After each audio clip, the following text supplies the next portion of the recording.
Buenos días. Ánimo. Mucho ánimo. Iniciamos la semana. Vamos a tratar varios temas importantes, empezando por celebrar el que está aquí de nuevo con nosotros, Ricardo Sheffield, procurador de la Defensa del Consumidor, que estuvo separado porque fue afectado por el coronavirus y ya se recuperó, y nos da mucho gusto que esté aquí con nosotros de nuevo. Vamos también a informar, y esta es una buena noticia, de que ya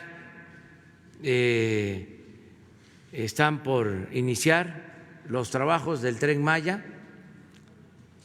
Ya se tienen 3 contratos para 3 tramos, se está en proceso de conclusión un 4.º tramo, lo cual nos va a permitir ya comunicar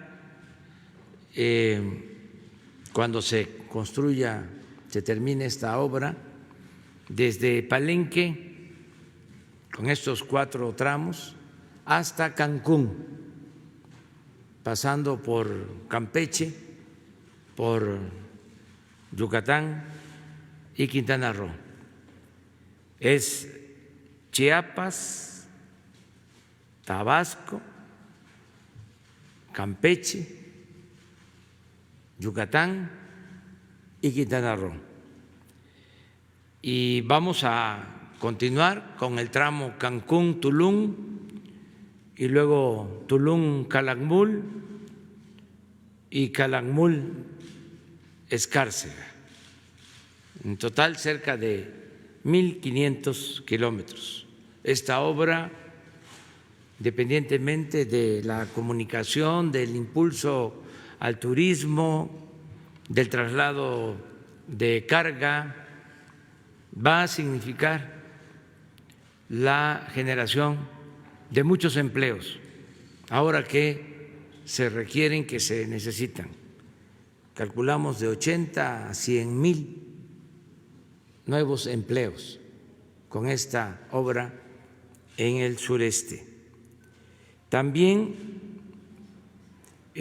además del arquitecto Rogelio Jiménez Pons, que es el director general de Fonatur y el encargado del Tren Maya, que va a presentarles un video, también el general Ricardo Vallejo Suárez, Gustavo Ricardo Vallejo Suárez, les va a presentar un informe detallado y al mismo tiempo breve sobre la construcción del aeropuerto de Santa Lucía, para que todo el pueblo de México sepa cuánto se ha ejercido en esta obra, cómo vamos, cuál es el avance, cuánto se tiene contemplado invertir y también cuáles son los beneficios, en particular cuántos empleos se están generando en esta obra. Por eso también nos acompaña el secretario de la Defensa, el general Sandoval, que está con nosotros. Y al final se presenta el video ya del aeropuerto y el video sobre la construcción de la refinería de Dos Bocas. Ahí terminamos y abrimos para preguntas y respuestas. Entonces comenzamos con Ricardo Sheffield para ver quién es quién en los precios. Buenos días, señor presidente. Buenos días a todas y todos ustedes.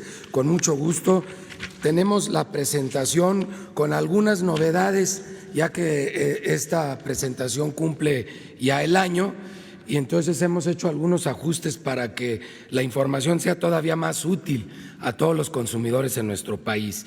Estamos ahora dividiendo el país en 8 regiones, de acuerdo a la logística, infraestructura y capacidad de almacenamiento. Son las regiones en las que Pemex divide el país, y también sobre esas mismas regiones trabajan las franquicias que importan de manera directa sus combustibles. Las regiones son 8, las ven rápidamente allí, y estas 8 regiones estamos sacando el del precio más alto y el del precio más bajo en cada región. Por eso en la primera lámina, que es la del combustible regular, la gasolina regular, tenemos quién es el que da más caro, el más pasado de rosca en cada una de las 8 regiones. Vemos cuál es el precio que está dando y el margen que tiene, partiendo del precio de la TAR que le corresponde, y finalmente al pasadísimo de rosca de los 10, de los 8, de los 10 que quedan allí reseñados, 8, como había mencionado, 1 por región.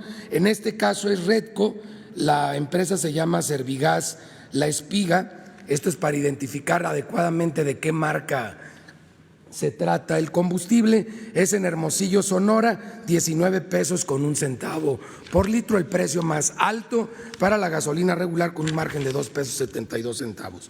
En el caso de la regular más económica es Total Gasolina Red Gas, Puebla, 13 pesos con 85 centavos por litro, 1 peso 28 centavos de margen.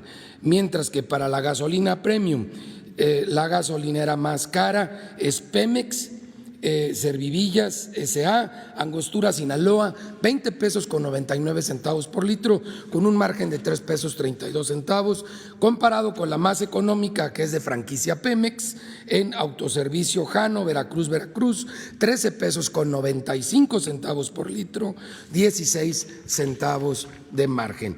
Para el diésel de franquicia Pemex, la más cara en este caso es Estación de Servicios El Temazcal en Chichiqueo, Michoacán, 22 pesos por litro, con un margen de 5 pesos con 4 centavos. Estos sí son unos angelitos mandados con esa cantidad de dinero en el margen. Combustibles BP Estaciones de Servicios Energéticos en Puebla, 15 pesos con 53 centavos por litro, un margen de 78 centavos, es el más económico para el combustible diésel. Si lo vemos por marcas, son los promedios de las marcas de todo el país, descartando la zona fronteriza, estrictamente la zona fronteriza. Es Arco, Redco y Chevron los que tienen los precios más altos, Total, G500 y ExxonMobil los que lo tienen más económico, pero en general bastante plana, muy parecidos los precios de los 3 combustibles. Y ahora vemos la tabla, y en la tabla podemos ver que el precio promedio en la semana que cerró fue de 18.59 para el diésel, 17 pesos con 27 centavos por litro para la premium y 16.58 para la regular, pero también ese pequeño incremento que se ha venido dando es correspondiente a que afortunadamente la mezcla mexicana de petróleo también ha venido subiendo. Hay una correspondencia entre uno y otro, que eso es lo importante, que cuando baja el precio, baje de manera pareja también las gasolinas junto con el petróleo. Hemos estado trabajando fuertemente en el tema de verificación a las gasolineras. Realizamos 251 visitas o verificaciones, correspondiendo a 319 quejas y denuncias presentadas a través de la app de Litro por Litro. Nos hemos topado ya con más gasolineras dando dolores de cabeza, 4 se negaron a ser verificadas y 4 se negaron a que pudiéramos colocar los sellos, pero las estaremos atendiendo con el apoyo de la Fiscalía General de la República y la Guardia Nacional, que a ambas instituciones les agradecemos el respaldo que nos han dado a la CRE y a Profeco y a SEA para estas verificaciones conjuntas. Las que no se dejaron colocar los sellos, para no dar la apariencia de que están mal, pero lo pueden ver en la app de litro por litro, ahí aparecen las tachitas. Es Servicio Los Lagos en Jalostotitlán, Jalisco, Servicio Estrella del Sur en Villa de Álvarez, Colima, Mónica y Sergio Sanabria, Azochiapan, Morelos, y Gasolineras Faz de Occidente, Tlajomulco de Zúñiga, Jalisco, y que se negaron a la verificación Marta Erika Chacón en Coatzacoalcos, Veracruz,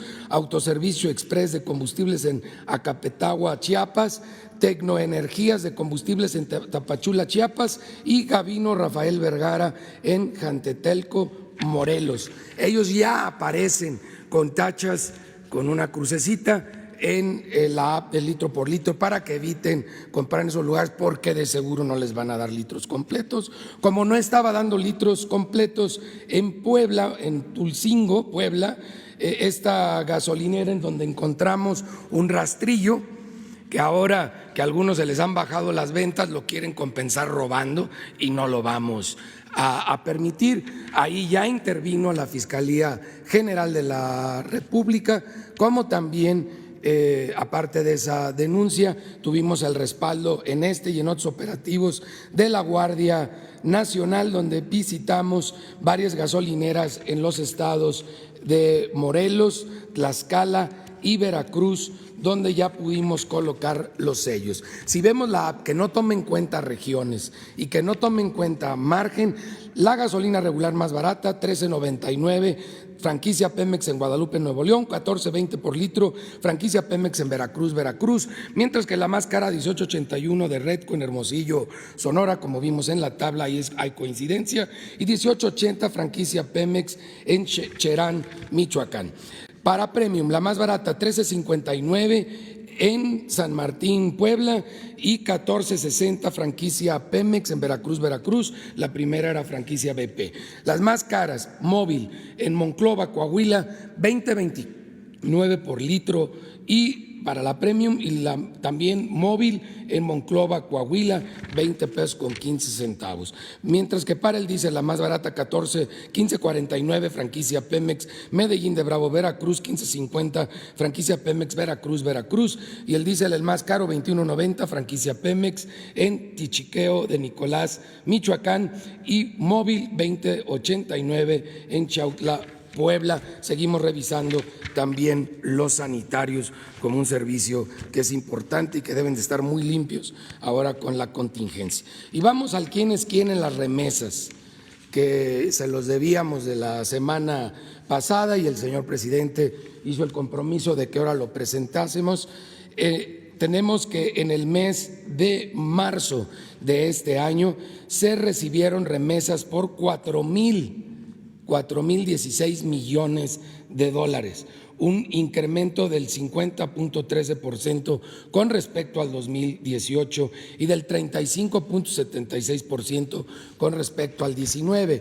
Creemos que nuestras paisanas y paisanos, aprovechando el tipo cambiario, quisieron apoyar a su mamá, a su esposa, que son las principales receptoras, y ellas y ellos enviaron un poco más del promedio de $300, que normalmente es lo que se envía cada mes. Y vamos viendo del lado de los Estados Unidos, estas remesadoras, la que te da más por tus dólares, más pesos por tus dólares, es Vía Américas. Vía América está cobrando una comisión en promedio de $2.99 por esos 300 dólares. El tipo cambiario, que es otro factor muy importante, 23 pesos con 72 centavos. Finalmente, Vía Américas le hace llegar por 300 dólares 7,045 pesos con 8 centavos a tu familia aquí en México. Mientras que el que menos conviene es Zoom, porque Zoom te está dejando al final llegar solamente 6,736.64 centavos de peso. Si ustedes ven, Zoom no cobra tanto más de comisión, son $4.99 contra $2.99. Lo que sí es que se pasan de rosca en el tipo de cambio.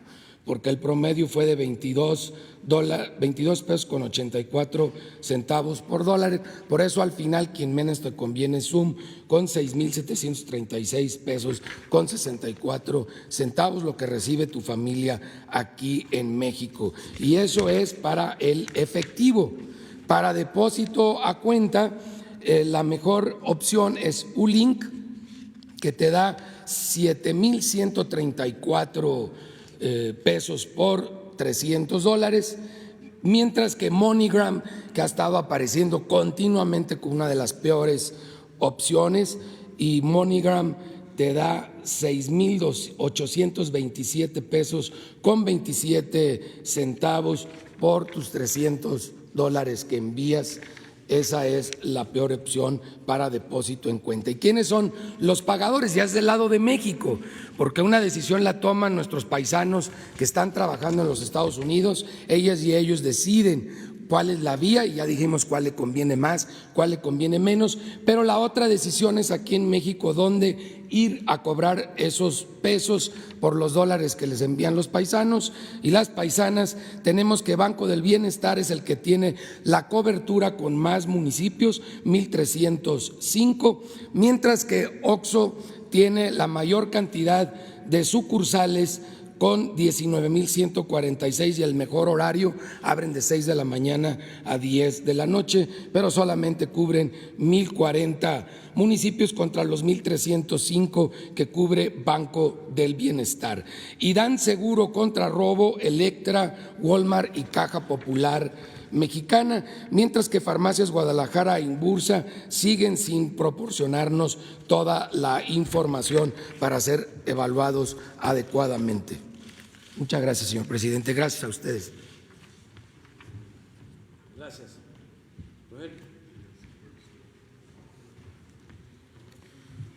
Gracias, señor presidente. Pues a continuación me permito presentarles un video que da un informe inicial, un mensaje inicial sobre los inicios de trabajos del Tren Maya. Le hemos puesto esta ventana de observatorio Tren Maya, haciendo una referencia a la cuestión del observatorio que tiene en Chichén Itzá. Entonces, con ustedes el video, por favor.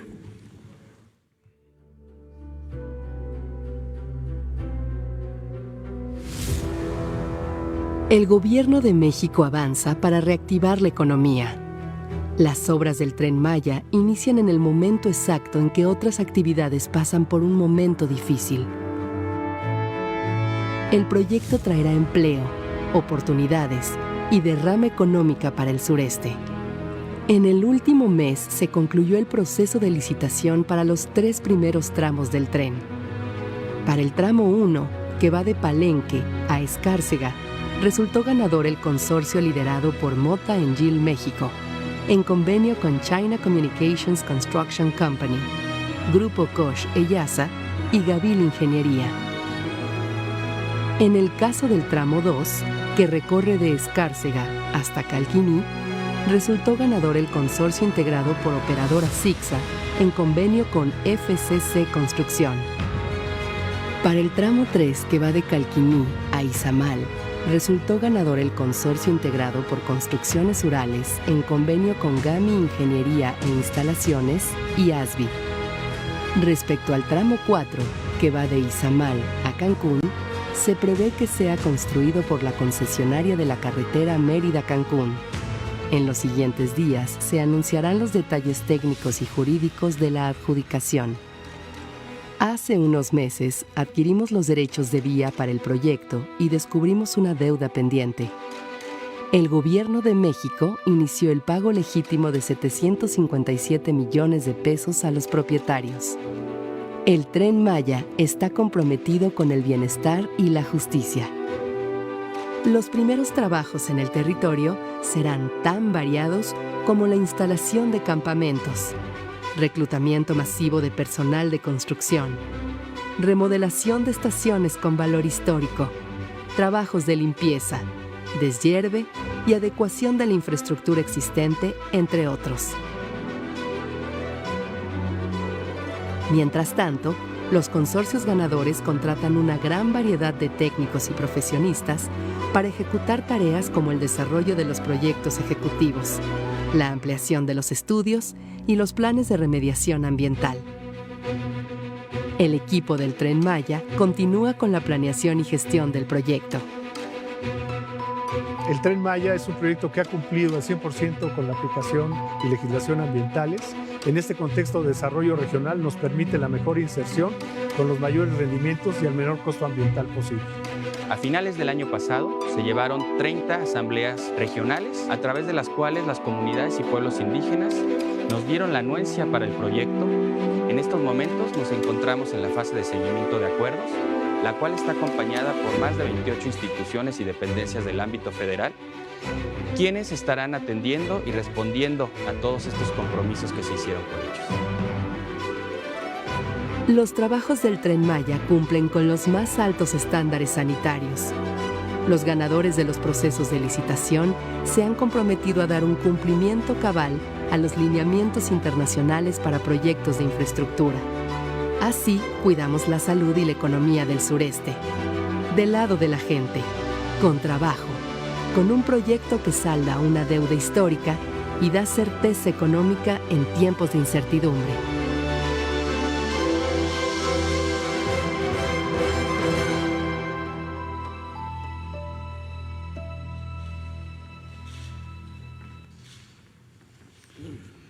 Pues estaremos atentos a sus preguntas. Muy amables. Gracias.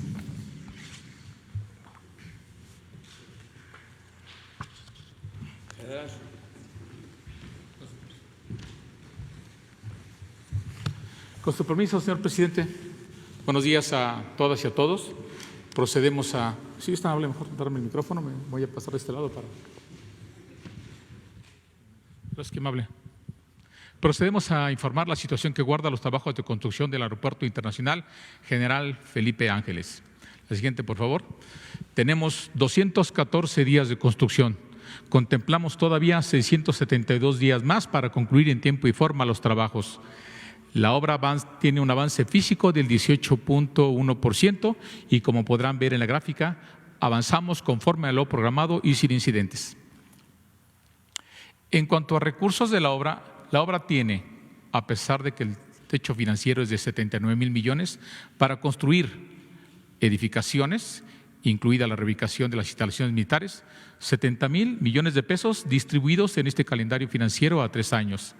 A la fecha ya hemos recibido 14,678 millones de pesos, de los cuales hemos ejercido casi 5,000 millones de pesos. ¿Cómo se han ejercido esos gastos? Casi 30% corresponde al pago de mano de obra, 50% aproximadamente a la adquisición de materiales, 16% lo que corresponde a la renta de maquinaria adicional, 6% de combustibles y 1% de gastos administrativos de seguridad y de higiene.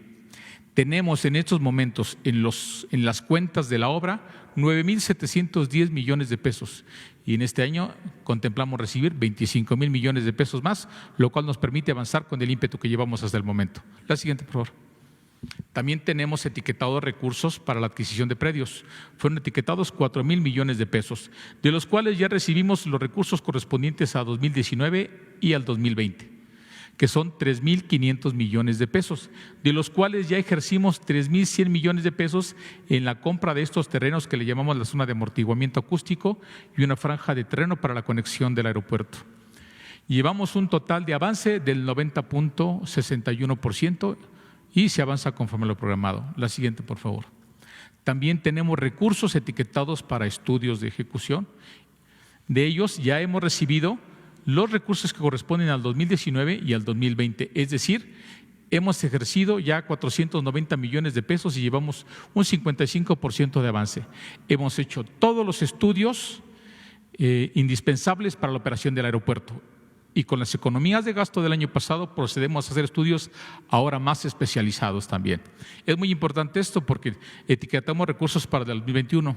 Es muy importante decir que tenemos la oportunidad y la responsabilidad de estar construyendo un gran aeropuerto de gran tamaño que será uno de los primeros aeropuertos post-COVID, es decir, Hoy estamos analizando el fenómeno, todavía no sale la normatividad, pero seguramente los nuevos aeropuertos tendrán otra dinámica distinta de atención al pasajero, y eso lo tenemos que tener considerado nosotros y estudiarlo desde estos momentos para construirlo y terminarlo de acuerdo a esas nuevas especificaciones. La siguiente, por favor. Es importante hablar de la generación de empleos, de ese 30% que se traduce en más de 1.400 millones de pesos que se han repartido en estos 23,000 trabajadores. El rango de edad de los 18 a 40 años es casi la mayor parte de la obra, el 75%. Tenemos otros 4,200 de trabajadores que están entre 41 años y 60. Y más de 60 años tenemos 200 trabajadores. Ahora, hemos repartido en nómina, pagado directamente al trabajador, 1.145 millones de pesos. Y debo de mencionar que en un gran esfuerzo entre el Banco del Ejército y esta Secretaría se dispersa todas las semanas puro billete nuevo como una medida de contención de la contingencia también entre todos los trabajadores. Hemos reintegrado a la Federación por concepto de impuestos sobre la renta, 150 millones de pesos, y hemos pagado nuestras cuotas al Seguro Social y el Infonavit. Esto es muy importante, estos casi 100 millones de pesos que pagamos de cuotas al Seguro Social permite a cada trabajador, y si consideramos que tiene esposa y 2 hijos, hablamos de casi 100,000 personas que por este pago de cuotas tienen derecho a la seguridad social. La siguiente, por favor. En cuanto a todos los frentes, lo veremos también en el video, se avanza sin contratiempo alguno. Uno de los frentes más delicados es la construcción de las pistas, calles de rodaje y plataformas por el gran volumen de movimiento de tierras y de tendido de concreto. No solamente se avanza con el programa, sino más adelante. Ya ustedes pueden ver la pista central casi prácticamente terminada en concreto. Nos ha permitido trabajar en los rodajes paralelos y salidas rápidas, pero también ya iniciamos la construcción de la pista norte, ya estamos en la fase de excavación. La siguiente, por favor. En cuanto a la terminal de pasajeros, efectivamente también avanzamos conforme al programa, ya prácticamente estamos terminando la cimentación, colocando los últimos aisladores sísmicos y estamos trabajando en 3 frentes de colocación de estructura metálica. Por cierto, esta estructura metálica viene toda de los depósitos de acero que se quedaron en Texcoco. Eso nos permite mayor economía de recursos. También tenemos ya por iniciar los trabajos de tendido de los entrepisos y tenemos pagada inclusive el material de la superestructura. La cubierta, por favor, de la cubierta. En cuanto a la torre de control de tráfico aéreo, ya salimos de cimentación, estamos trabajando en los edificios adosados, los edificios de apoyo administrativos y de capacitación, y también ya estamos levantando el fuste de acero, que es la torre principal, que es el distintivo de la torre de control. Este acero también está siendo reutilizado. La siguiente, por favor. El estacionamiento, la estación intermodal de transporte terrestre, se trabaja en la cimentación y en los muros de contención, y de manera paralela se está trabajando también en la prefabricación de los elementos estructurales de columnas, traves y losas para que sea un armado in situ y rápido. La siguiente. La terminal de combustibles, igualmente. Estamos terminando los edificios de apoyo administrativos y técnicos y estamos empezando a habilitar el acero ya de los tanques de combustible y empezar a construir las zanjas de los 14 kilómetros desde la red de distribución. La siguiente. El eje troncal de llegadas y salidas, esa vialidad que entra a la terminal de pasajeros, también avanza conforme a su programa. Tenemos ya las zapatas de cimentación y estamos empezando a colar las columnas, los capiteles y las losas de esa gran avenida que va a llegar tanto arriba como abajo a la zona de llegadas y salidas del aeropuerto. Y se avanza también sin contratiempos. La que sigue. Todo el camino perimetral de más de 30 kilómetros, que incluye bardas, sistemas de seguridad, iluminación y vigilancia, también se construye conforme al programa. La siguiente, por favor. Las redes hidráulicas y sanitarias, estamos hablando de más de 50 kilómetros de conducción de agua potable al interior del campo militar y 21 kilómetros de sistemas de drenaje, también con sus respectivos tanques de almacenamiento, y ya pueden ver la construcción de una de las 7 plantas tratadoras de aguas residuales. La siguiente, por favor. En cuanto a las redes eléctricas de voz y datos, es importante mencionarles que la totalidad del material eléctrico de alta tensión que estaba en Texcoco será reutilizado en este proyecto. Ya está dentro de nuestras instalaciones y estamos ya construyendo las instalaciones para la subestación de switcheo y la subestación reductora, junto con sus trincheras para la conducción de las líneas de alta tensión. La siguiente, por favor. Y en cuanto a la habilidad de interconexión del aeropuerto, conforme se van liberando los terrenos, también seguimos avanzando para interconectar el aeropuerto con las principales vías de comunicación. Se trabaja sin incidente alguno. La que sigue. De manera paralela, también el esfuerzo es para la reubicación de las instalaciones militares.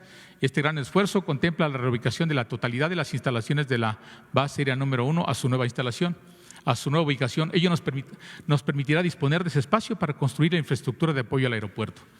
Avanza sin contratiempos, hangares, plataformas y demás almacenes. La siguiente, por favor.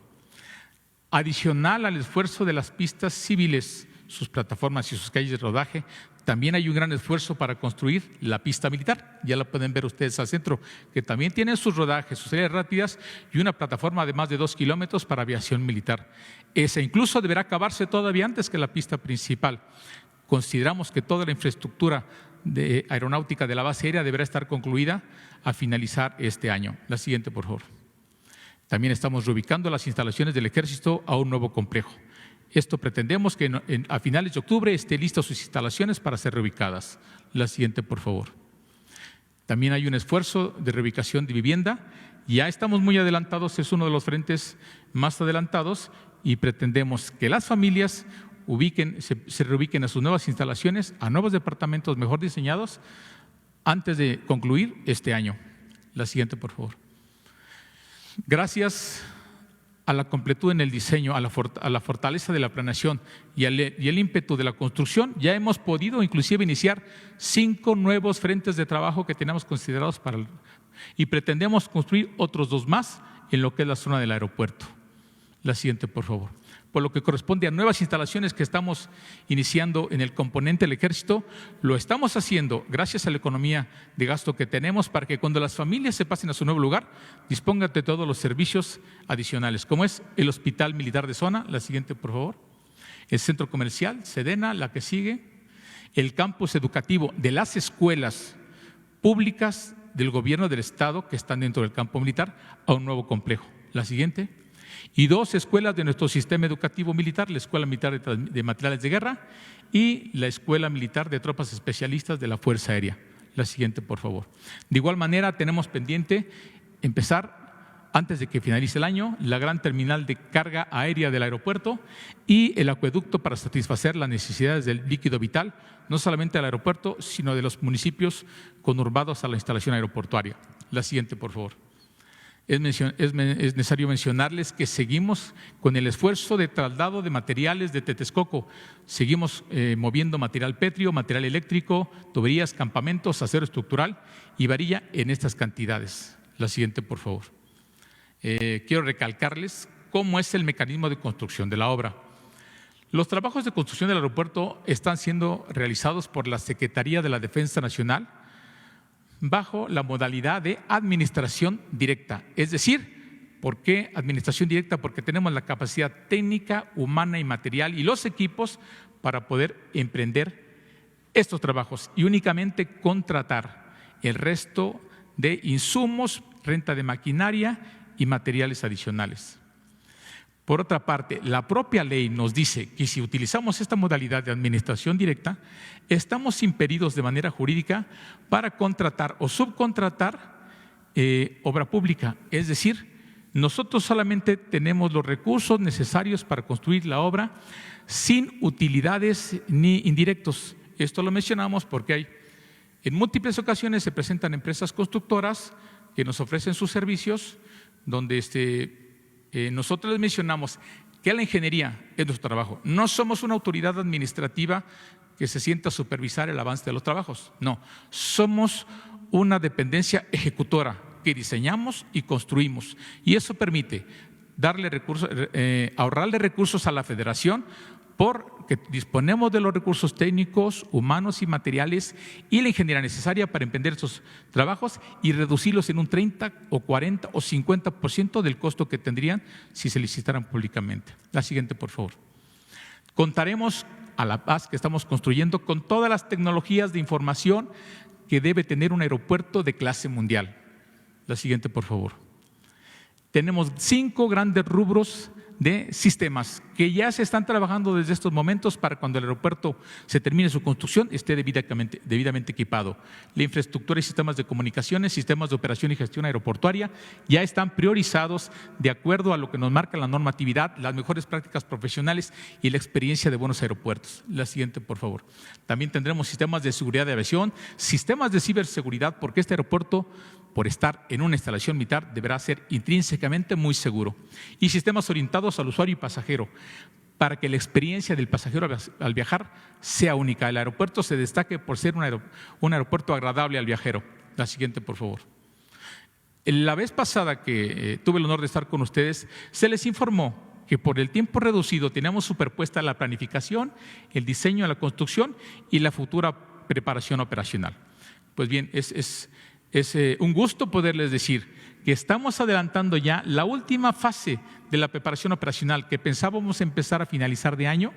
Ya la iniciamos, ya estamos trabajando mano a mano, la siguiente por favor, con la Secretaría de Comunicaciones y Transportes para empezar a preparar la transición del aeropuerto, porque la preparación operacional consiste en llenar ese vacío que hay entre la construcción de una edificación nueva y la operación exitosa, segura y funcional de un aeropuerto.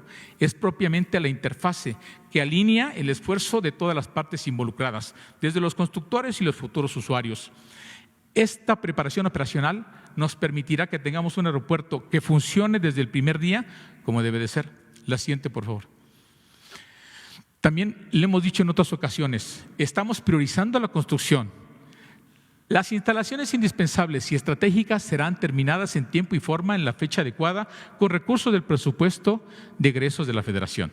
Sin embargo, hay otras instalaciones de servicios aeroportuarios y complementarios como son la base de mantenimiento, otras gasolinerías en el lado de tierra, hoteles, centros comerciales, ciudades aeroportuarias, que tendrán que ver el mecanismo de construcción. Construirlos con el presupuesto de egresos de la Federación o bien bajo un modelo de concesiones a particulares.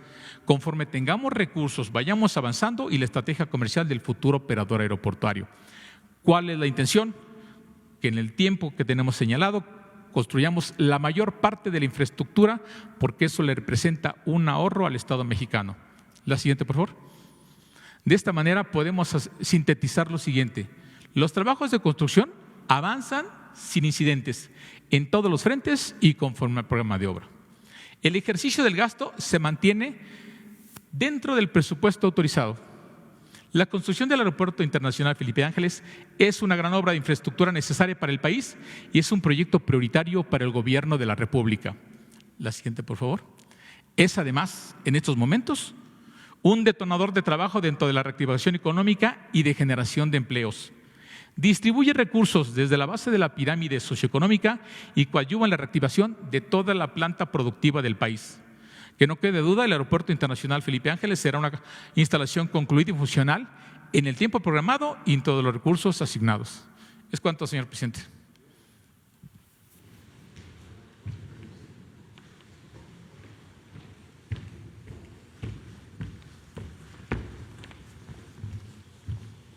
Bueno, pues vamos ahora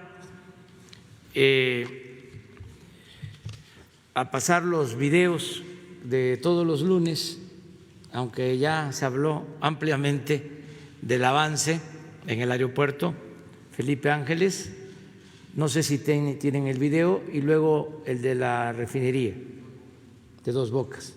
La Secretaría de la Defensa Nacional informa los avances en la construcción del Aeropuerto Internacional Felipe Ángeles al 18 de mayo de 2020. El proceso de la obra del nuevo aeropuerto se lleva a cabo de manera simultánea en 22 frentes. En el estacionamiento y terminal intermodal de transporte terrestre se realiza excavación en zanja con maquinaria y afine de caras laterales a mano en área de rampa vehicular, acarreo de material de excavación, colado, ranuras de coronas y armado de acero para contratraves principales y secundarias. En la terminal de pasajeros se continúa el montaje de la estructura de acero en procesador central y salas de última espera de manera continua en 4 frentes de trabajo. Se inició la colocación de la quinta grúa torre para incrementar la velocidad del montaje. En la vialidad y barda perimetral se trabaja el relleno con material de banco de préstamo para la conformación de subyacente, acarreo y compactación en vialidades. En barda perimetral se realiza la excavación, habilitado y colocación de acero de refuerzo para dados, columnas y dovelas. En la torre de control y servicios, extinción de incendios y edificios administrativos, continúa el montaje de la estructura metálica del fuste de la torre de control, así como los trabajos de ramaleo del sistema de iluminación y de traslado de acero del predio Texcoco. En sus vialidades se continúa la conformación de terraplenes y la colocación de base hidráulica. En la terminal de combustible y red de distribución, en edificaciones se lleva a cabo colado de concreto en escalones de acceso, colocación de persianas, cancelería, construcción de muros de bloc, aplanado y habilitado de rejillas en trincheras. A la fecha, se han generado 23.425 empleos civiles. Faltan 672 días de construcción. Gobierno de México.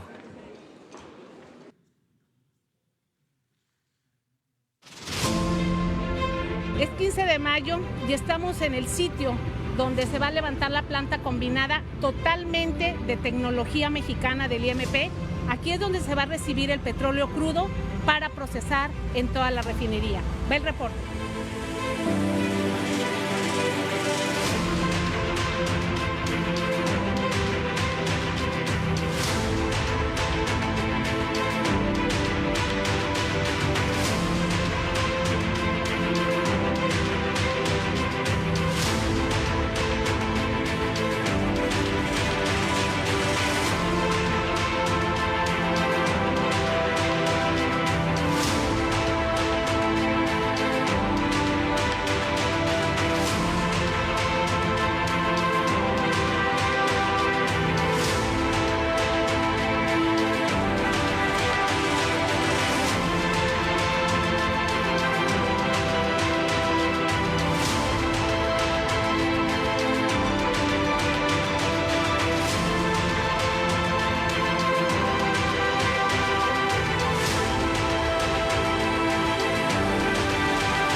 Muy bien, pues terminamos con las exposiciones y abrimos para preguntas y respuestas.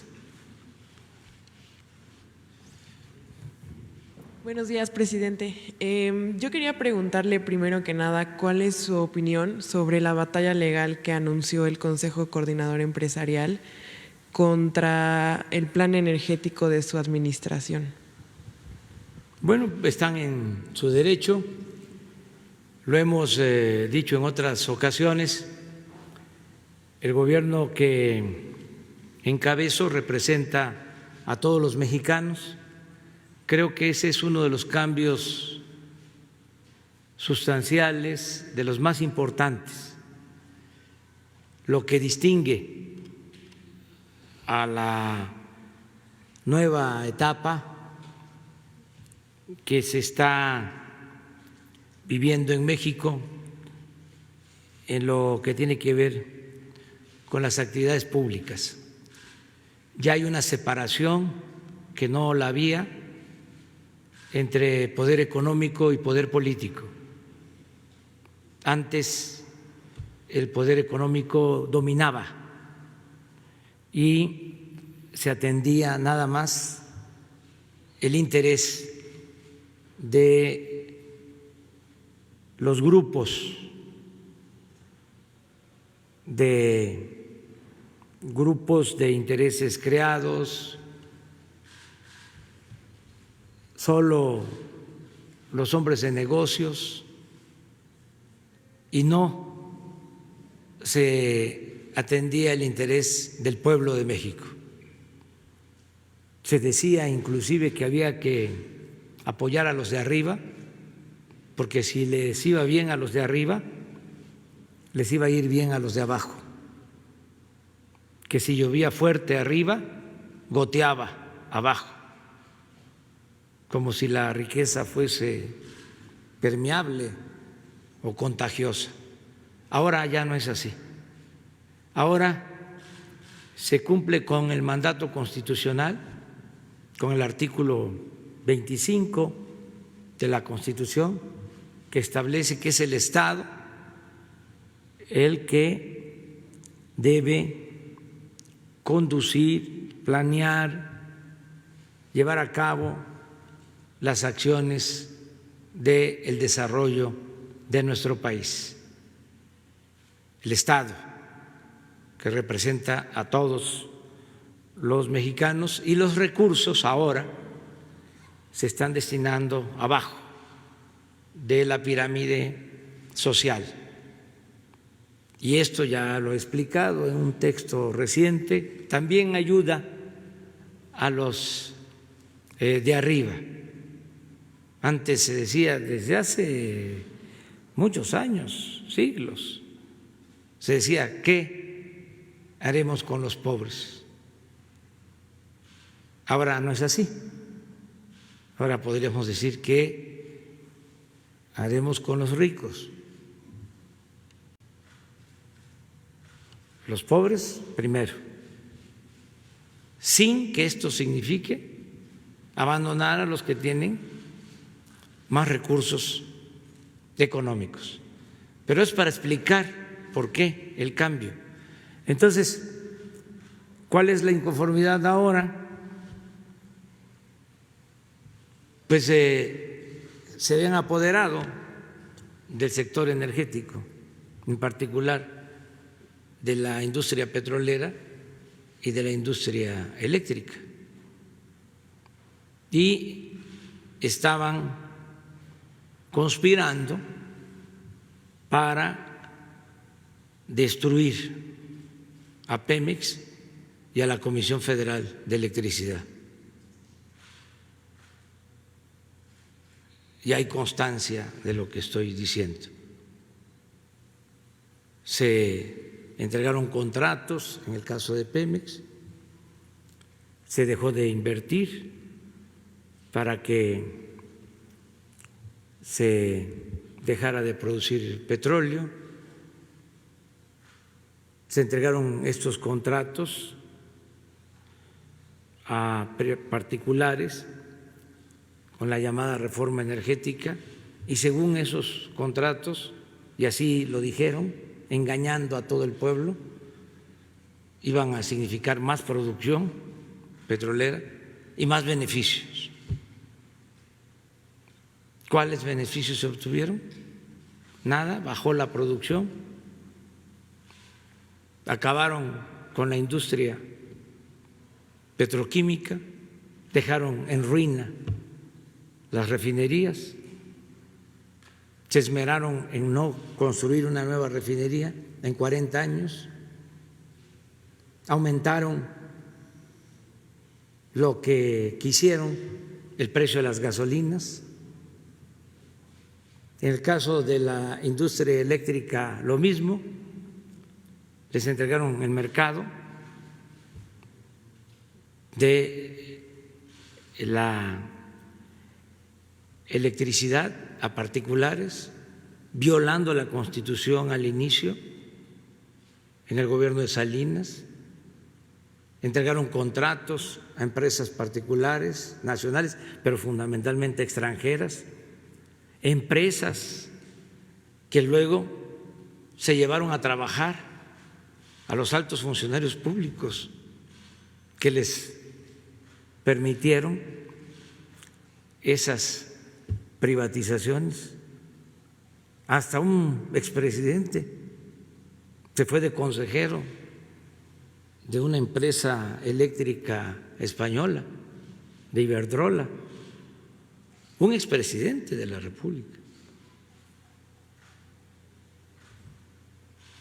contratos leoninos muy favorables a las empresas particulares,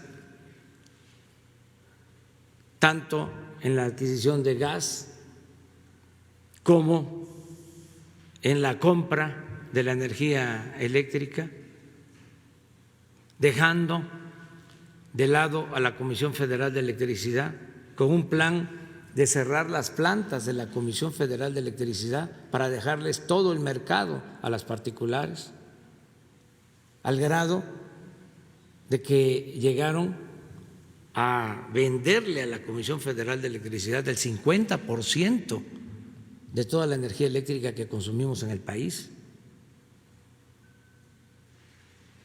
Y también, ¿en qué se beneficiaron los consumidores?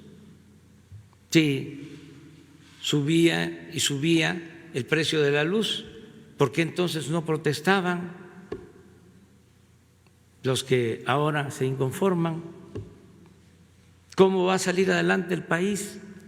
¿Cómo va a desarrollarse México? ¿Cómo se va a impulsar su industria, sus actividades productivas, si el precio de la luz es más caro que en otras partes del mundo? ¿Es más cara la luz en México que en Estados Unidos? Llegamos, estamos poniendo orden, no ha aumentado el precio de la luz como ellos lo hicieron, pero necesitamos también poner orden y que ya no se siga consumando el saqueo del periodo neoliberal. Entonces, están en todos sus derechos de acudir a los tribunales, como también nosotros tenemos el derecho de hacerlo en el marco de la legalidad vigente y en defensa de los intereses de los mexicanos. Si no ponemos orden, pues va a seguir lo mismo, la corrupción, van a seguir viendo a México como tierra de conquista, como lo hacían, venían las empresas extranjeras a saquear, saquearon más en este periodo neoliberal que lo que saquearon durante los 3 siglos de dominación colonial. Hicieron lo que quisieron y la verdad me sorprende que algunos, no todos desde luego, empresarios mexicanos defiendan este sistema, este régimen de corrupción. Si a todos nos conviene que haya honestidad, están en una campaña estos privilegiados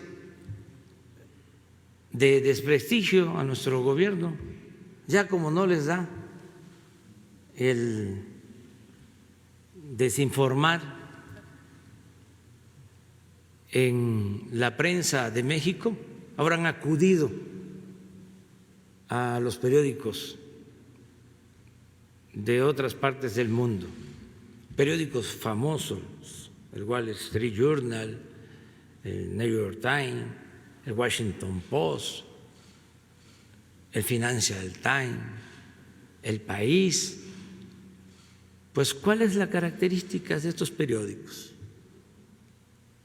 Hablando con franqueza, pues que están también tomados por las grandes corporaciones internacionales, económicas y financieras. Es una decadencia también expresada en los medios de comunicación del mundo, así como necesitamos revisar la política económica que se ha aplicado, el fracaso del modelo neoliberal y optar por algo del todo nuevo, ya no seguir con el mismo camino trillado de siempre. Así también hay que hacer una revisión profunda sobre el papel de los medios de información, sobre todo imprimirles, ese es mi punto de vista muy respetuoso, ética. Hace falta imperativo ético en el ejercicio del periodismo. Es muy lamentable que en Estados Unidos, que tenían históricamente desde la fundación de esa gran nación, con principios democráticos como los describe Tocqueville, habían dos cimientos importantísimos. Uno era su poder judicial independiente. Lo siguen manteniendo. Incluso siguen hasta eligiendo a sus jueces. El pueblo elige a sus jueces. Y apego a la legalidad. No es casual que todos los opositores mexicanos en la historia decidían irse a Estados Unidos. A Hidalgo lo detienen en Coahuila y lo llevan preso y lo asesinan, lo fusilan en Chihuahua, porque iba al norte. Juárez estuvo allá, en Chihuahua, en Paso del Norte, lo que es ahora Ciudad Juárez, como 2 años en el norte. Los Flores Magón, cuando la revolución, allá hacían el periodismo. Madero lanza el plan de San Luis para derrocar a Porfirio Díaz en Estados Unidos, en San Antonio, Texas. ¿Por qué se iban allá? Porque allá si los detenían, los llevaban a un juzgado y los encarcelaban, como fue el caso de los hermanos Flores Magón, que vivieron años, sobre todo Ricardo Flores Magón, en la cárcel, un hombre extraordinario por sus convicciones. Ahí murió. Unos dicen, de acuerdo al dictamen, al diagnóstico, de que por un infarto. Otros no creen esa versión y se habla de que fue ahorcado, estrangulado en su celda. Pero con todo los metían a la cárcel. Acá al opositor le aplicaban la ley fuga, era el mátalos en caliente. Entonces, ¿qué tenía Estados Unidos en ese entonces y sigue conservando? Pues sus instituciones judiciales independientes, y lo otro que era importantísimo, su prensa independiente, libre, y eso se ha ido perdiendo, porque se ha ido convirtiendo su prensa en defensora de intereses de grupos, y la prensa en cualquier parte del mundo debe ser independiente, alejada del poder económico, del poder político y cercana siempre a los ciudadanos, al pueblo, a la verdad. En el caso del País, de España, pues era el periódico, y sigue siendo, que defendía a las empresas españolas que hacían negocios en México. Por eso, un día sí y el otro también nos cuestionan. Y todavía hay quienes piensan, no muchos y cada vez menos, que son objetivos profesionales, incluso de izquierda o progresistas. Nada de eso.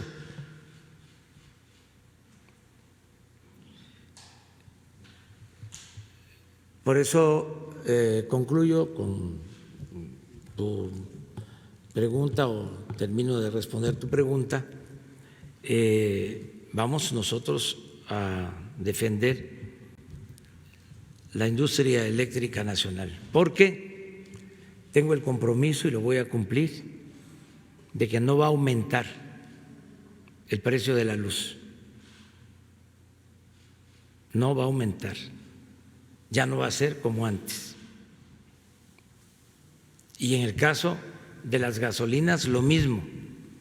Ahora está subiendo porque, como lo expresó Ricardo Sheffield, está aumentando el precio del petróleo crudo. Fíjense, como tenemos que comprar la gasolina, si aumenta el precio del petróleo crudo, recibimos más por las exportaciones de petróleo, pero nos cuesta más la gasolina, tenemos que pagar más por la gasolina. Entonces, cuando se cae el precio del petróleo crudo, se cae el precio de la gasolina, y decidimos mantener abajo el precio de las gasolinas. Ahora va subiendo el precio del petróleo crudo, va subiendo el costo de las gasolinas, vamos a que vaya subiendo, pero va a llegar a un límite, no puede aumentar más de lo que valía antes, es decir, antes de la crisis de la caída en los precios del petróleo y de la pandemia. No va a subir más, porque es nuestro compromiso. Y estamos ya, por esta situación especial que enfrentamos, estamos reafirmando nuestra convicción de que todo el petróleo crudo lo vamos a procesar en el país, para no vender petróleo crudo, no estar atrapado con las caídas de los precios del petróleo crudo en el mundo, y al mismo tiempo procesando toda nuestra materia prima en México. Vamos a dejar de comprar las gasolinas en el extranjero, vamos a refinar todo el petróleo crudo en México. Eso lo vamos a lograr en el 2023, porque vamos a aumentar la capacidad de las actuales refinerías. Estamos invirtiendo en eso. En estos 2 años, más de 20,000 millones de pesos en la rehabilitación de las 6 refinerías, y vamos a terminar la refinería de Dos Bocas, y ya vamos a tener capacidad con un tren adicional de refinación que vamos a construir, o a terminar de construir porque quedó abandonado en Cangrejera, vamos a tener ya capacidad para producir todas nuestras gasolinas. Y entonces sí, que es mi compromiso, vamos a bajar el precio. Lo explico. Mientras no procesemos todo nuestro petróleo crudo, mientras no se refine en México todo el petróleo crudo para dejar de comprar las gasolinas, el precio no va a aumentar en términos reales. No va a haber gasolinazos, como no ha habido. Y una vez que estemos procesando toda nuestra materia prima y no compremos gasolinas en el extranjero, vamos a bajar el precio de las gasolinas. Así de claro. Y sobre eso estamos trabajando. Presidente, ¿qué va a pasar con la generación de energías renovables mientras esté este acuerdo de la Secretaría de Energía en funcionamiento? Se va a continuar. Es que se va a dar más información poco a poco sobre este tema. ¿Qué fue lo que hicieron? Dijeron, a ver, vamos a dar facilidades a quienes produzcan energía renovables, energías limpias, pero en algunos casos negocios sucios. Bueno, y se dejó de lado a la Comisión Federal de Electricidad, como si la Comisión Federal de Electricidad no produjera energías limpias. No se consideró que lo que se produce de energía en las hidroeléctricas de la Comisión Federal de Electricidad y en otros procesos, en otras plantas, eran energías limpias. Y entonces el trato preferencial se le dio solo a los particulares. Entonces, en el Sistema Nacional de Energía se tenía que subir primero, comprar primero la energía a los particulares y parar las plantas de generación de la Comisión Federal de Electricidad. Y si nosotros estamos garantizando que no aumente el precio de la energía eléctrica, no puede ser que nosotros estemos haciendo un esfuerzo de reducción de costos y los particulares no aporten nada, se continúen con los mismos contratos leoninos. Además, quedando claro de que el Estado es el rector de las actividades del desarrollo nacional. Entonces, eso es lo que se está haciendo, poniendo orden, y lo vamos a seguir haciendo. Y es lo mismo para los que no pagaban impuestos. La verdad es para que estuvieran ofreciendo disculpa, no para que estuviesen demandando, es para que estuviesen aceptando de que se excedieron y que ya no se puede seguir con lo mismo. Están muy enojados porque no pagaban impuestos y se están presentando denuncias, y se trata de grandes corporaciones nacionales, extranjeras, que tenían una gran influencia hasta en los partidos. Por eso hay esta diferencia. Yo espero que ellos comprendan Pues que yo no soy gerente de una empresa, soy presidente de México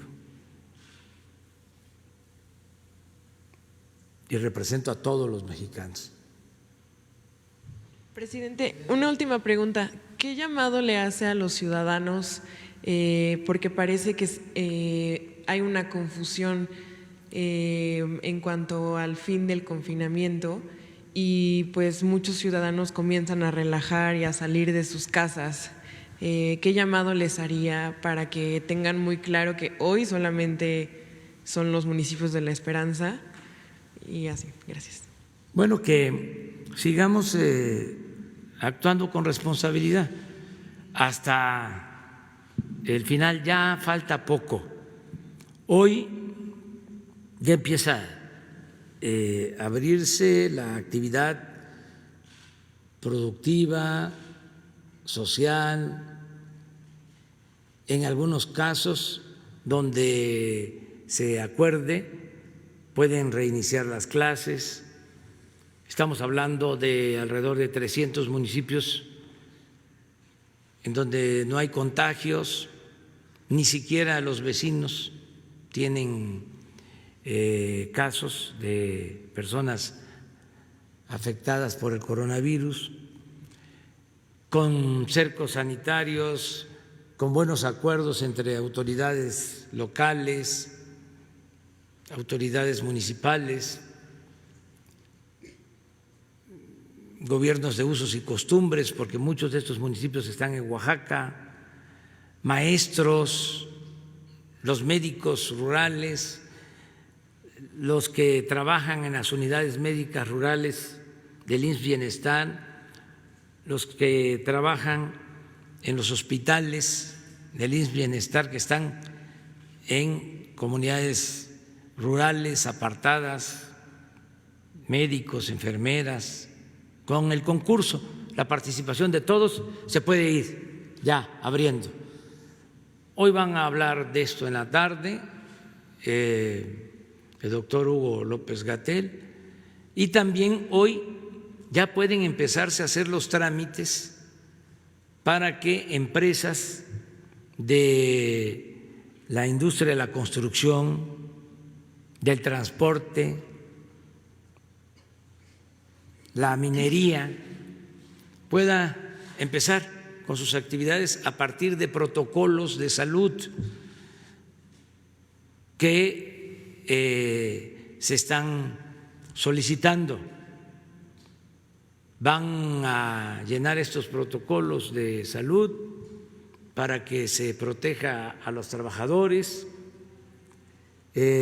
Son trámites sin burocracia, es decir, no engorrosos, no que tarden mucho tiempo, y a partir de la confianza. Si una empresa automotriz quiere abrir, va a llenar un cuestionario, va a contestar un cuestionario de alrededor de 70 preguntas y va a decir que va a cumplir. Si sus empresas matrices en otros países están aplicando protocolos de salud, pues lo que les estamos pidiendo es que hagan lo mismo que van a hacer en Alemania, que van a hacer en Estados Unidos, que van a hacer en Japón, que cuiden a los trabajadores, el número de trabajadores que puede iniciar y cómo irlo ampliando, los aforos en los espacios y bajo protesta de decir verdad se les autoriza. No hace falta una inspección, solo al paso del tiempo, desde luego si hay denuncias de los trabajadores, de los ciudadanos, pues ya se interviene, y si no, va a haber una insaculación, por sorteo, para hacer inspecciones, pero yo estoy seguro que van a cumplir con todas las normas. Estas industrias que se abren ya para la actividad productiva, en la medida que tengan sus protocolos, ya se pueden ir abriendo a partir de hoy. Y les decía que también los municipios en donde no hay contagio, ahí es para todas las actividades, son municipios verdes que pueden ya actuar. Y así vamos a ir con otras industrias, con otras actividades, regresando a la nueva normalidad, que va a significar pues también sana distancia, cuidado, pero para llegar a eso, a la nueva normalidad, necesitamos seguir manteniendo disciplina, no relajar la disciplina. Ya falta muy poco. Yo tengo mucha fe, tengo muchas esperanzas de que vamos a terminar de domar la pandemia. Ya estoy a punto de declarar, todavía, porque tengo que actuar de manera precavida. Se trata de una epidemia grave, pero sí ya pronto vamos a poder decir que por el apoyo de todo el pueblo logramos, todos los mexicanos, todos, que la pandemia no saturara nuestros hospitales, nuestra capacidad hospitalaria, que se logró la estrategia de domar la pandemia, alargarla, hacerla horizontal y que no nos rebasara. ¿Y esto cómo se logró? Pues con el cumplimiento de las recomendaciones, con la gente que se dejó de movilizar, y debemos de seguir así hasta que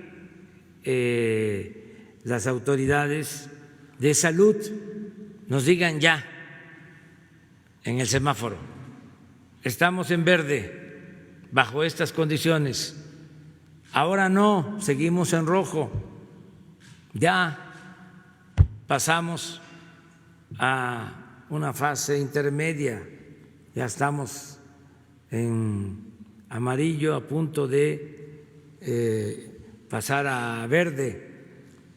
Todo esto diario, el doctor Hugo López-Gatell, que además de ser un extraordinario profesional de la medicina, es muy buen expositor, explica muy bien, y esto es importante porque si no tenemos comunicación directa con la gente, que es la que está llevando a cabo las recomendaciones, y se los mandamos a decir, imagínense cuántas distorsiones. Entonces yo creo que fue acertado el tener un vocero como el doctor Hugo López-Gatell. Fue de lo mejor, porque así la gente tiene comunicación. No he visto los datos recientes, pero cada vez que está el doctor, de 7 a 8, muchísima gente conectada, 15 millones, sí, conectada. Entonces, yo sigo convocando, llamando a que se informen así, de 7 a 8, todas las dudas que vayan surgiendo, pero termino diciendo que debemos mantenernos en casa con la sana distancia.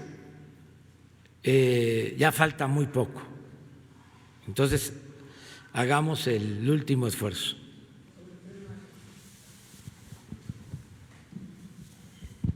Gracias, presidente. Esteban Durán, Grupo México Publica Diario y Jalisco Publica Diario. Presidente, las empresas o los dueños de las empresas Mota Engil y Mota Engil México ganaron contratos por más de 15,000 millones de pesos en el primer trayecto del Tren Maya. Estos empresarios fueron favorecidos en la administración de Enrique Peña Nieto. ¿Qué opinión tiene al respecto? Sobre todo porque se menciona que incurrieron en influyentismo, pues en tráfico de influencias. Por otro lado, la semana pasada, el jueves, un nuevo grupo armado surgió en Michoacán, el cártel Sicuirán Nueva Generación, quien se dice aliado del cártel Jalisco Nueva Generación. En esta presentación le saludan a usted, saludan al gobernador de Michoacán y al secretario Durazo. Igualmente hacen una advertencia a las Fuerzas Armadas para decirles que se abstengan de entrar a la Huacana y de lo contrario pues serán retenidos y sus armas también se les quitarán. ¿Ya comentó algo usted al respecto con el Gabinete de Seguridad? ¿Qué se va a hacer al respecto? ¿Se les va a detener? ¿Va a haber pues sanción contra estas organizaciones que están apareciendo? De la misma manera, presidente, ¿qué protocolos se tendrán que hacer para evitar que las Fuerzas Armadas, que los elementos del Ejército, de la Marina, pues sean agredidos como se ha estado viendo en diferentes redes sociales? ¿Hay algún protocolo para que estos no violenten los derechos humanos, pero al mismo tiempo ellos no sean violentados y no sean humillados como se ha visto en las redes sociales? Gracias. Sí, mire, cerca de los contratos del Tren Maya se cuidó de que las empresas no tuviesen denuncias, juicios por obras realizadas en el gobierno. Se llevó a cabo una revisión en todos los casos. Y si estas empresas estuvieron trabajando en el sexenio pasado, pues si no tienen cuentas pendientes con nosotros, es decir, si no dejaron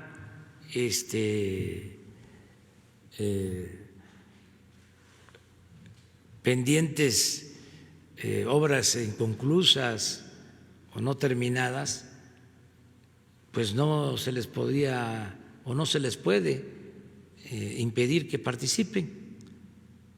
Nosotros lo que cuidamos fue el proceso de licitación y se les entregó porque fueron las mejores propuestas.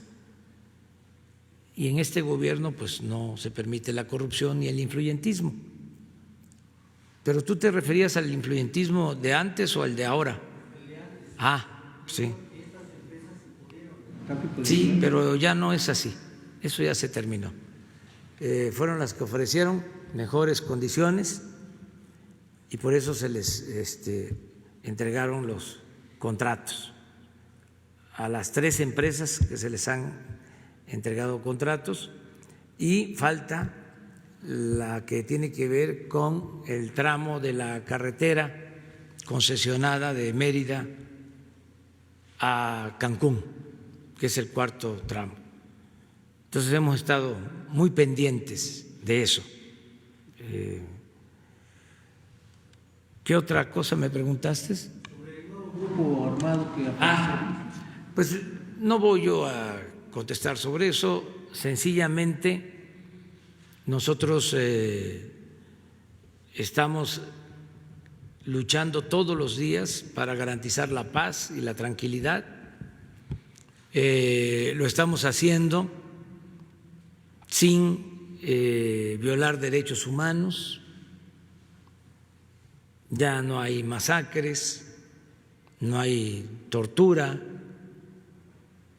El ejército, la marina que nos están ayudando, actúan protegiendo, respetando los derechos humanos y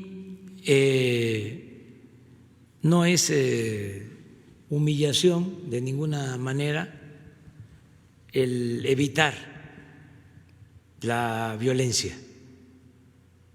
Yo creo que en todos los casos hay que evitar la pérdida de vidas humanas. El caso más emblemático, lo que nos ha tocado enfrentar, fue el de la detención de un presunto delincuente en Sinaloa, Ovidio Guzmán, que por las características, por las circunstancias, si se mantenía en poder de las Fuerzas Armadas, se iba a desatar, como se estaba iniciando, una guerra, una confrontación armada en donde podían perder la vida más de 200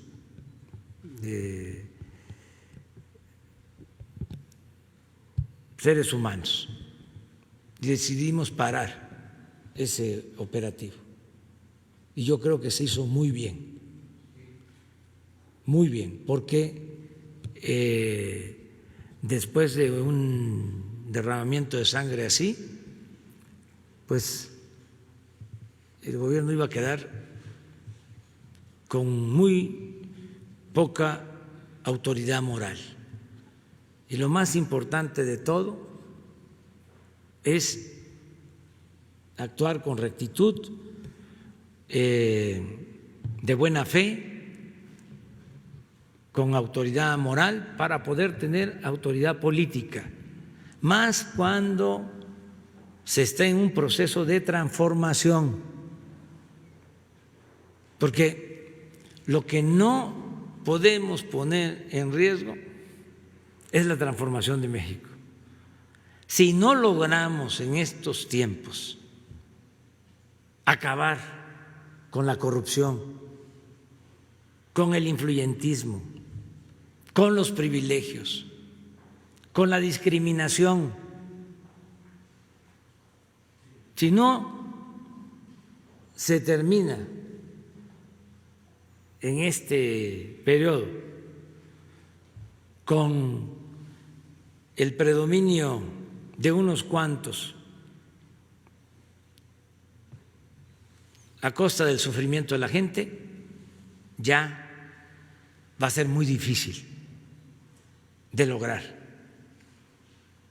Entonces, tenemos que cuidar el proceso de transformación y no caer en ninguna provocación, de no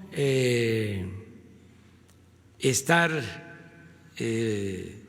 tan atentos a lo que dicen nuestros críticos, porque ellos actúan en función de otra lógica. Ellos están a favor de mantener el actual o lo que significaba el régimen anterior. Ese es su propósito. Entonces, por eso tantos ataques como nunca y tenerle mucha confianza al pueblo, mucha confianza al pueblo. Fíjense que un periódico que no es favorable a la transformación, que es al contrario, partidario del conservadurismo, hizo una encuesta por teléfono y eso a los que tienen teléfono, una muestra de 400 llamadas,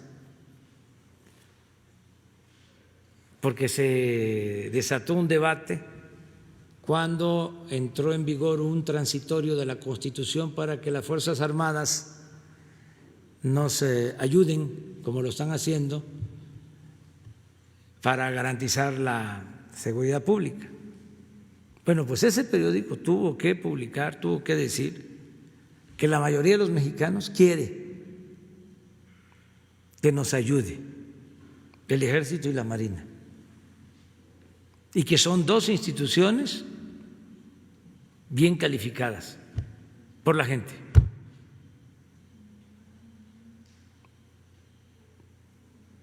Y así en otras cosas. El pueblo de México está muy pendiente, muy informado, muy consciente. Es un pueblo sabio. ¿Qué pasa? Que también eso es un cambio. Antes el pueblo no contaba. ¿Cómo era la política? Pues era el que desayunaban, comían, cenaban los políticos, hacían sus enjuagues, recibían instrucciones de los jefes, de los hombres de negocios, de los que realmente mandaban. Así modificaron la Constitución como quisieron en el periodo neoliberal, la hicieron a la medida para poder saquear a sus anchas las leyes secundarias. ¿Tomaban en cuenta al pueblo? No. Pero ahí estaba Juan Pueblo siempre, hasta que dijo: basta, vamos al cambio. Y ahora ese pueblo consciente pues no se deja manipular y expresa sus sentimientos, y eso es lo que nos importa, la opinión de la gente, la opinión del pueblo, y así nos guiamos. No quiere decir que no escuchemos a otros sectores, sí, escuchamos a todos, pero en la democracia es el pueblo el que manda. Así es la democracia.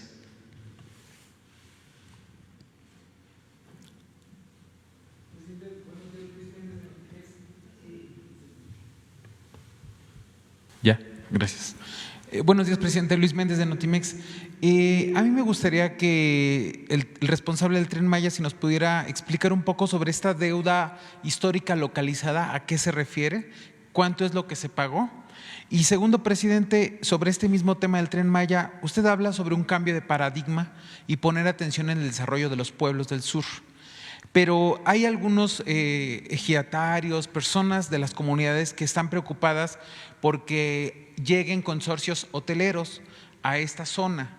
Entonces, yo le quisiera preguntar, presidente, si usted o el equipo del Tren Maya está pensando un desarrollo hotelero mucho más comunitario o en especie de cooperativas, como sucede en Cuetzalan, Puebla, en donde las mujeres son las que administran las cooperativas y desarrollan proyectos comunitarios hoteleros. Ese sería el primer momento. Si hay algo parecido a eso, presidente, respecto al Tren Maya, por favor. A ver.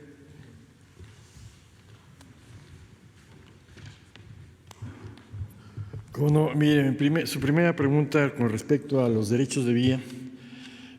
Cuando iniciamos los trabajos de investigación sobre cómo estaba esa situación en todo el trayecto existente, descubrimos que en ningún archivo, ni de Ferrocarriles Nacionales, ni de la SCT, había registro de muchas propiedades. Era virtualmente inexistente, o sea, que se suponía que teníamos un derecho a vía, pero en los hechos no lo existía. Y también fuimos descubriendo que había muchas demandas que se habían ya perdido por parte del gobierno federal, de gente que le habían tomado su terreno y nunca le pagaron esos derechos de vía. Y hicimos un proceso que ya llevamos bastante tiempo, más de un año en este proceso de ir recuperando, y empezamos hace 3 semanas a hacer los primeros pagos de esa deuda histórica de esos derechos de vía que no se habían pagado. Suman alrededor de 750 millones de pesos. Hay inclusive, todavía nos faltan algunos, inclusive derechos de vía de carreteras, como es el caso allá en Carrillo Puerto, en Quintana Roo, donde todavía se deben juicios pasados sobre los derechos de vía que no fueron pagados. Entonces, estamos en ese proceso liquidando lo que corresponde a gente. Y vemos que este es un acto de justicia. ¿Por qué? Porque el primer efecto es resarcir un daño que se hizo hace mucho tiempo y restablecer un Estado de Derecho que tiene esta gente. En relación a la cuestión hotelera, sí es muy importante ver los distintos factores que hay. Va a haber muchos productos diferenciados a lo largo de todo el Tren Maya. Lo que estamos buscando primero es asociarnos con los dueños de la tierra, con los dueños originales. Es una fórmula que queremos de que ellos se queden, no les vamos a comprar a nadie, queremos que se queden y ellos tengan 2 opciones para ganar. ¿Cómo? A través de rentas o a través de participaciones. Esa es la primera parte. Segundo, dependiendo la calidad y la naturaleza de los negocios que se generen, porque puede haber negocios muy sofisticados en términos de hoteles boutiques o comunidades mucho más sencillas, programas así de habilitar a comunidades para que sean ellos los prestadores de servicios, van a variar los niveles de participación de las comunidades. En todos los casos lo que queremos es capacitar a la gente, ya que sea como que actúen como propietarios, que estén capacitados para exigir sus derechos, de saber qué deben pedir a cambio, o como operadores. Eso va a depender mucho de la naturaleza de los negocios que se estén generando.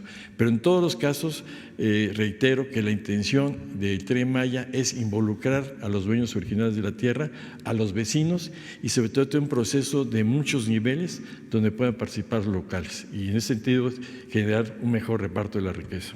¿Cuál sería esta deuda total que se tiene, además de los 750 millones que nos comenta? ¿Cuánto más se prevé de liquidar esta deuda histórica? Faltan algunos ajustes que nos tiene que dar el INDAVIN sobre esta zona que le digo del Caribe, que ya estamos ahorita prácticamente en esas negociaciones, ya es una parte como la mitad de lo que hemos hecho hasta este momento, yo creo un poquito menos.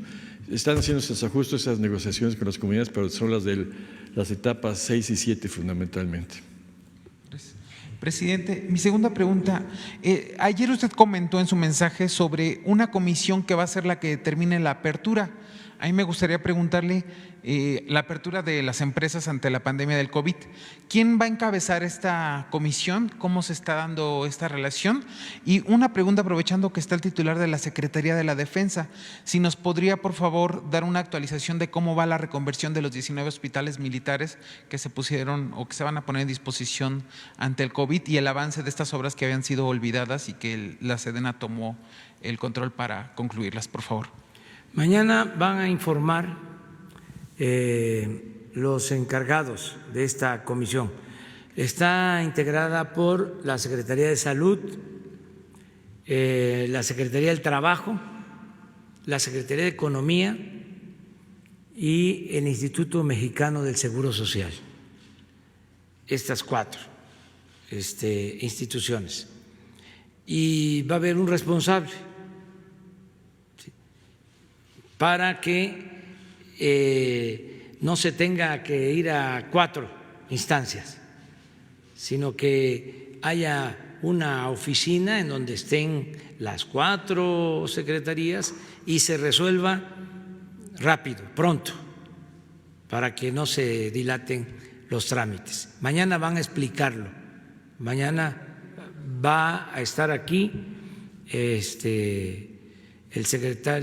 el director del Seguro Social, Zoé Robledo, es el que va a hacer la presentación mañana. Hoy ya se nos dio a conocer cuál era el mecanismo, pero como ya habían muchos temas, y mañana, martes, es que se habla sobre el tema de salud, se dejó para mañana.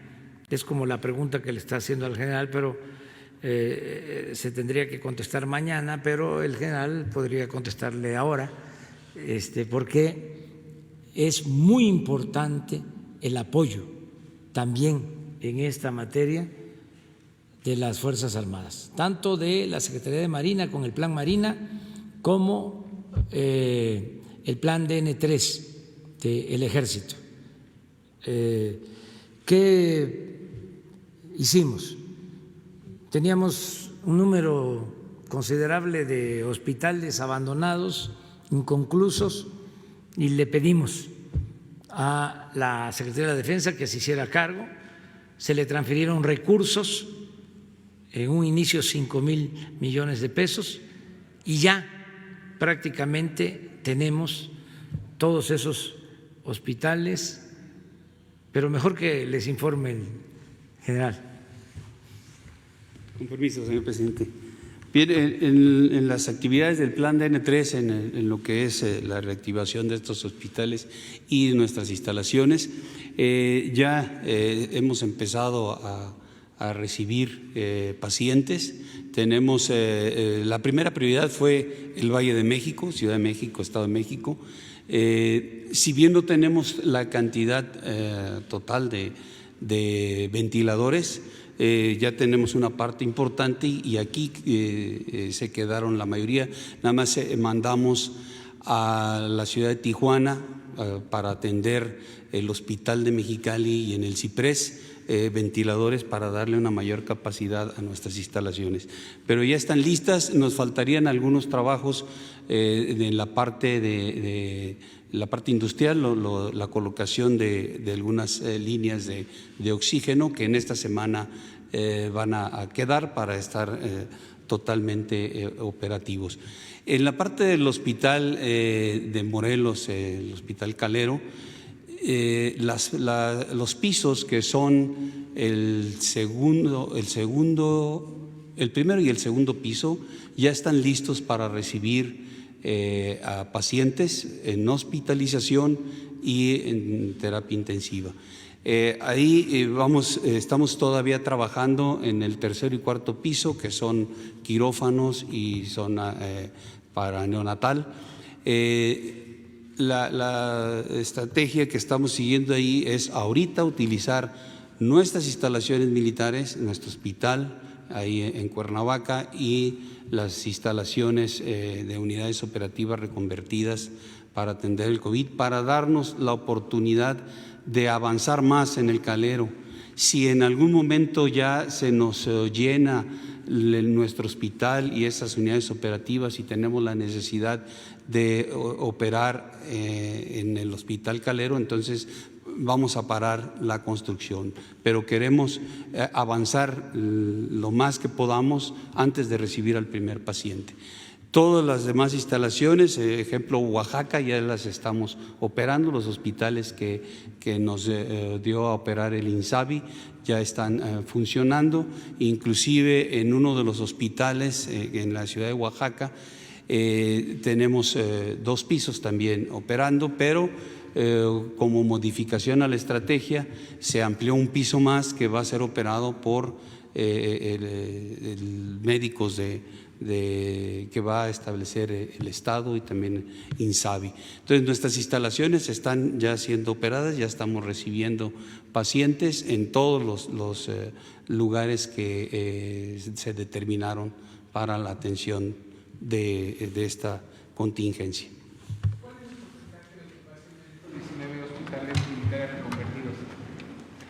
Hemos recibido aproximadamente unos 300 pacientes.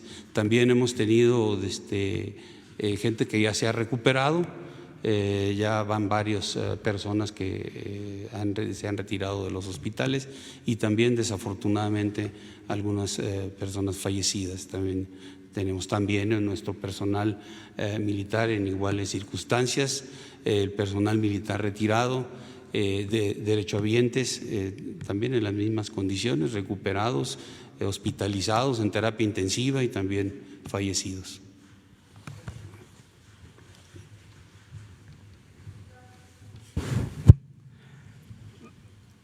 Para que sean 2 y 2. Gracias. Buenos días, presidente. Lisbeth Álvarez, reportera del diario Basta, del Grupo Cantón. Sobre los medios de comunicación, los mexicanos no quieren confrontaciones de su presidente en los medios de comunicación y con los llamados adversarios políticos y conservadores. ¿Ha pensado en alguna estrategia, en algún pacto por México para limar estas asperezas o son diferencias irreconciliables? Y en una segunda pregunta, usted ha dicho que primero los pobres y que el dinero es para ellos, y en esto está de acuerdo pues la inmensa mayoría de los mexicanos. Algunos ricos están indignados y atacan porque creen que ellos van a pagar este bienestar de los pobres. La pregunta es, ¿el apoyo a los pobres hará menos ricos a los ricos? Gracias, presidente. Bueno, yo no tengo confrontación con los medios. Son los medios, y no todos, los que atacan al gobierno, para decirlo así, de manera sencilla. Entonces, lo que hacemos nosotros pues es argumentar, replicar, aclarar las cosas, y hay infinidad de distorsiones. Por ejemplo, ayer toda una plana del periódico Reforma de unos investigadores del Sistema Nacional de Investigadores en el CONACYT,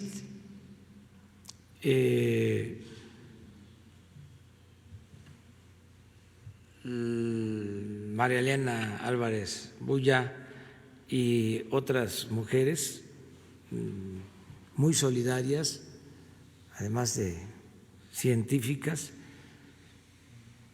con dimensión social, decidieron a los investigadores que habían mostrado su interés de ayudar, les mandaron una carta, un correo, diciéndoles que los que quisieran aportar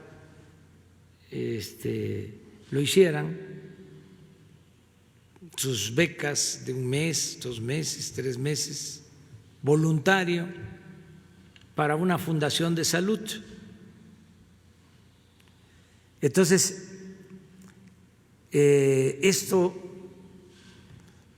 motivó una gran protesta entre los investigadores, porque sintieron de que era injusto o que no era correcto, porque el gobierno tiene recursos y en efecto tenemos fondos, pero sirvió este asunto para que se le lanzaran, ¿no?, al gobierno una iniciativa, vamos a decir, de buena fe del CONACYT o de servidores públicos del CONACYT, involucrando al gobierno, ¿no?, todo. ¿Sí? Entonces ya hablamos con la directora del CONACYT para pedirle que retirara pues esa convocatoria. Todo voluntario, todo por la decisión consciente, nada que signifique forzar a que alguien tenga que aportar, no, para nada.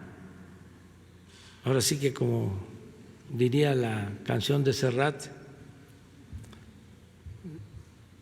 lo que se da no se quita, dirían en esa canción que se llama Disculpe el Señor. Entonces, tenemos que estar muy pendientes porque si no, escándalos, ¿no? Y son cosas que pasan, de repente me entero. Claro, ¿a quién le echan la culpa? Al presidente. Entonces, corregimos para que esto no suceda. Entonces, no tengo yo enemigos, ni quiero tenerlos. Tengo adversarios. En el caso de los medios, no de todos, desde luego, su comportamiento tiene que ver con los privilegios que tenían antes, sobre todo lo que recibían en publicidad, tanto las empresas periodísticas como periodistas. No todos, pero había periodistas que ganaban más de $1 millón mensuales. Entonces, como eso ya no es posible, pues están enojados. Pero no hay que enojarse. Y sí hay que confrontar ideas. No está mal, es parte de la democracia. Lo otro es sencillo de aclarar. Ya escribí un ensayo sobre eso hace 2 días.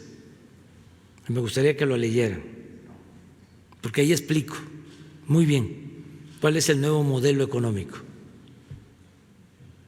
Me llevó unos días escribir en los tiempos libres, pero sí es importante tener una teoría para enmarcar la práctica, que no sea solo la acción, sino que la acción vaya acompañada al pensamiento. Es pensamiento y acción. Entonces, ahí explico cómo es el modelo nuestro, cómo es atender a todos, cómo todos nos beneficiamos, ricos y pobres, porque cuando no hay justicia, no hay paz, no hay tranquilidad, y nos perjudicamos todos. Entonces, la paz y la tranquilidad son frutos de la justicia. Ahí lo explico, pero ¿cómo lo podría decir en pocas palabras? Ya lo he dicho. Es arriba los de abajo y abajo los privilegios.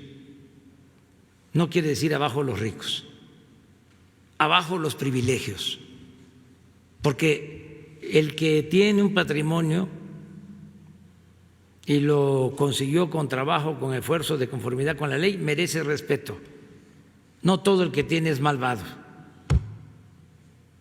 Nosotros estamos en contra de la riqueza mal habida, de los que se dedicaban a saquear con impunidad. En estos tiempos del neoliberalismo, cuando entregaron los bancos, a uno de los que recibió un banco se le escuchó una expresión según la cual yo, que siempre pensé en robarme un banco, y ahora me lo entregan para mí solito. Eso ya se acabó, ya no hay eso. Entonces, México está siendo ejemplo de honestidad. Y eso es muy importante. Bueno, mañana nos vemos. Mañana, si les parece. Mañana. ¿Se apuntan? Para mañana.